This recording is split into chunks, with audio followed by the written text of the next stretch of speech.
शेतकरी बंधूंनो नमस्कार। मी आज सकाळी बराच विचार करत बसलो होतो।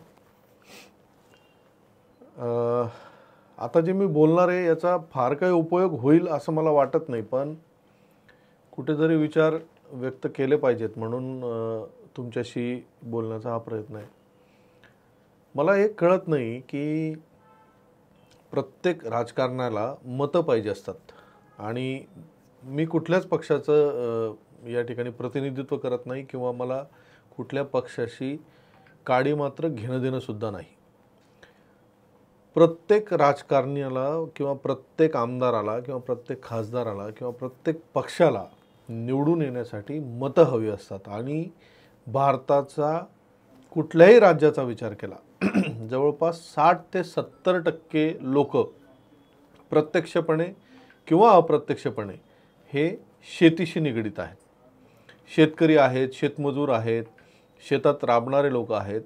ह्या 60 ते 70% लोकांना खुश ठेवणं हे प्रत्येक राजकारणाचं आद्य कर्तव्य असलं पाहिजे।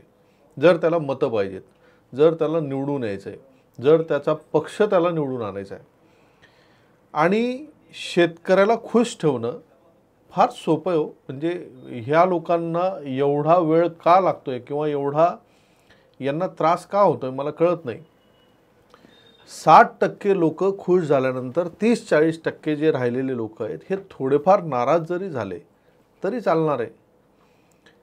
मागच्या 20 वर्षापासून जेव्हापासून या क्षेत्रामध्ये मी काम करतोय, शेतकऱ्याच्या शेतीमालाला भाव मिळायला लागला की ते सरकार कुठल्याही पक्षाचं असो हे त्याच्यामध्ये खोडा घालण्याचं काम करतात। संत्र्याचे दर ह्या वर्षी का पडले? बांगलादेशमध्ये मोठ्या प्रमाणावर संत्रा निर्यात होतो। बांगलादेशने एवढा आयात शुल्क लावलं की आपला संत्रा तिथे घेणं शक्य झालं नाही, म्हणून संत्रा इथे सडला। कापसाचे बाजारभाव तीच परिस्थिती। कांद्याचे दर वाढायला लागले, लगेच कांद्याचं निर्यात शुल्क वाढवलं। कांद्याचं उत्पन्नच नाही, मार्केटला कांदाच नाही आहे, पण व्यापारी इतका हा जो मधला कडी आहे हा इतका हुशार आहे, इतका चालाक आहे किंवा हा लोंबडी आहे, हा लगेच अशी काही बातमी आली की त्या बातमीचा फायदा घेतो। जे दर 4,500-5,000 रुपयावर जात होते ते डायरेक्ट 1,000-1,500 रुपयांनी पडून गेले आणि याला कारण फक्त एक बातमी। ना डिमांड कमी झाली ना सप्लाय वाढला, पण बातमी फार शेतकऱ्याच्या मुळावर उठते। मी 2 लोकांना आज टार्गेट करणार आहे आणि मी कधीच असं बोलत नाही, पण आज मी बोलणार आहे। कापसामध्ये तीच परिस्थिती, संत्र्यामध्ये तीच परिस्थिती झाली, कांद्याचे दर वाढत होते, कांद्यामध्येही तीच परिस्थिती झाली। तुरीमध्येही आता रेट चांगलेत, हे काहीतरी आयात करून त्याच्यातही खोडा घालण्याचा प्रयत्न करतील। मी असं म्हणतो की एखाद्या माणसाला 100 रुपये मीटरचा कापड घेणंच परवडतं।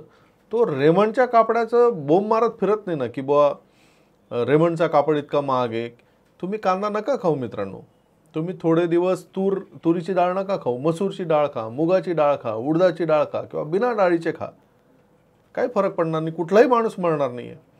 भारतातल्या सर्व नागरिकांना ज्यांना ज्यांना मराठी कळते त्यांना माझी ही आर्त हाक आहे, हे जे शेतकऱ्याला 2 पैसे मिळतात हे देशाच्या प्रगतीच्या दृष्टीने फार महत्त्वाचं आहे आणि मी जे तर्क मांडतो हा तर्क शेतीशी नाळ जोडलेली असल्यामुळे मी स्पष्टपणे मांडतो आणि तो खराच आहे, याचा अनुभव मी घेतलेला आहे। ज्या वेळेस भारतीय शेतकऱ्याला पैसे मिळतील त्या वेळेस 2 लोकांचा खूप मोठा फायदा होणार आहे। जे लोक पैसे मिळवून देण्यासाठी मदत करतील ते राजकीय पक्ष असो, राजकारणी असो त्यांचा, आणि दुसरा भारताचा आर्थिकदृष्ट्या खूप मोठा फायदा होणार आहे।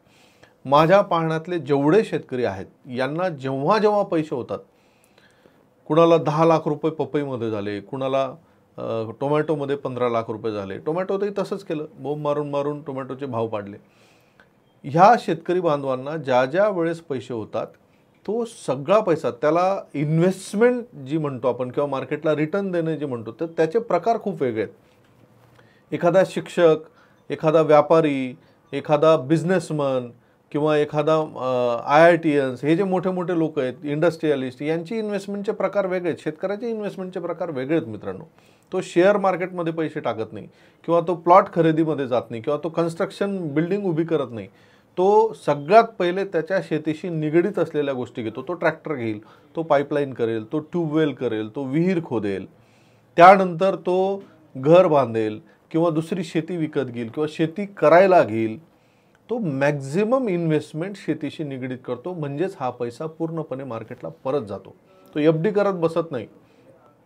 म्हणून शेतकऱ्याला जिथे जिथे दोन पैसे मिळतील, ज्यांच्याकडे शेती नाही किंवा जे नोकरदार वर्ग आहेत, फक्त नोकरी करणारे लोक आहेत, अशा लोकांना माझी हात जोडून विनंती. मला बऱ्याच निगेटिव्ह कमेंट्स आज येतील, चिंता नाही, फिक्र नाही.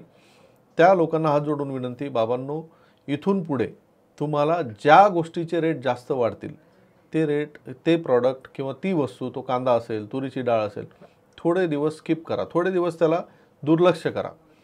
आणि दुसरं, हे जे बातमी छापणारे लोक असतात किंवा बातम्या देणारे लोक असतात, अशा लोकांनी पण थोडाफार विचार या शेतकरी वर्गाचा केला पाहिजे. फार कष्ट करावे लागतात, खूप भयंकर कष्ट असतात. तुम्ही 1 एकर कांदा 4 महिन्यामध्ये तो शेतकरी काय कष्ट करतो बघा. 1 एकर कापूस लावून तुम्ही बघा. तुम्ही जर कधी गेले नसेल, पत्रकार बांधव बरेचसे तुम्ही शेतकरी पण आहात, तुम्ही थोडासा या गोष्टीचा विचार करा की अशा बातम्यांना आपण किती उहापोह केला पाहिजे किंवा अशा बातम्या आपण किती याचा गवगवा केला पाहिजे, याचा तुम्ही विचार केला पाहिजे. शेतकऱ्याला पैसे मिळू द्या मित्रांनो, या देशाचं कल्याण झाल्याशिवाय राहणार नाही. आणि सर्व जे राजकीय लोक पण आहेत, ह्या लोकांनी पण याचा विचार केला पाहिजे की ॲटलिस्ट तुम्ही त्याला अनुदान देऊ नका, त्याला तुम्ही हप्ता देऊ नका, त्याला तुम्ही कर्जमाफी देऊ नका, त्याच्या फक्त मालाला भाव मिळू द्या. अजिबात गरज नाही त्याला. शेतकऱ्याला जर आज 8-10 हजार रुपये क्विंटल कापूस जर रेट मिळाला आणि 7-8 क्विंटलही झाला, त्याला भरपूर पैसे होतात, तो खुश आहे त्याच्यात.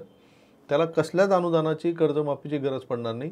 पण ज्या वेळेस मातीमोल भावाने विकलं जातं ना, मग त्याचं कंबरडं मोडतं आणि मग त्याला म्हणजे त्याच्याकडे काही शिल्लक राहत नाही. तर या भावना खूप घोंगावत होत्या 2-3 दिवसापासून आणि त्या मांडणं फार गरजेचं होतं. पण शेतकरी बांधवांनो, तुम्ही पण खचून जाऊ नका. तुम्हाला मी एकच सांगेल की प्रवास सोपा कुठलाच नाही आहे. एखादा छोट्या बिझनेसमॅनचाही प्रवास सोपा नाही. पानटपरीवालाही बिचारा खूप कष्ट करतो, त्यालाही लॉस येतो. कपडा दुकानदारालाही लॉस येतो. भरपूर लोकांना लॉस येतो. असं होत नाही की बिझनेसमॅनला लॉस येत नाही. आणि आपण शेती बिझनेसमॅन किंवा एक बिझनेस म्हणून करतोय, तर आपल्यालाही लॉस येईलच. पैशाच्या पेक्षा मोठ्या अडचणी खूप दुसऱ्या आहेत. पैशाची अडचण येते, पण त्याच्याने खचून जाऊ नका. परत कंबर कसून उभं राहू. तोडगे निघतात, मार्ग निघतात, पण खचून जाऊ नका. तर आशा करतो मित्रांनो की आपल्याला येणाऱ्या काळामध्ये जे बाजारभाव वाढत आहेत, त्या बाजारभावाचा लगाम त्याला कोणी लावणार नाही. आणि कुठलीही अडचण असेल तर मी अमोल पाटील, तुमचा शुभचिंतक, तुमच्यासोबत आहे. जी जी मदत तुम्हाला तुमच्या उत्पन्न काढण्यामध्ये आणि पिकवण्यामध्ये करता येईल, ती करण्याचा मी नक्की प्रयत्न करेल. जय हिंद.